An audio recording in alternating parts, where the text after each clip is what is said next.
maayos naman at payapa yung mga isinigawang protesta para sa araw ng paggawa at yung transport strike na nga rin po. Wala naman tayong na-monitor na anumang banta sa seguridad, pero mananatili pong nakahanda ang NCRPO.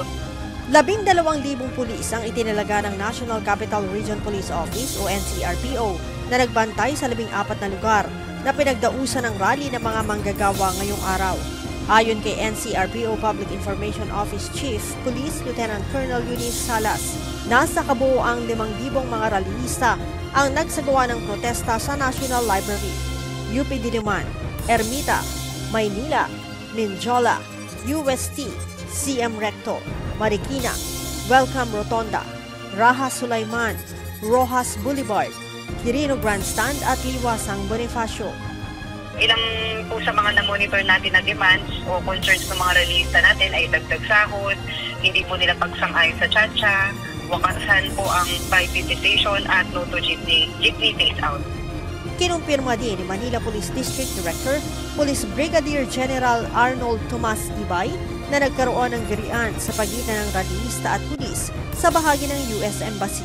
3 pulis aniyang nasugatan, dahilan para bugahan ng tubig ng tauhan ng BFP ang mga rallyista.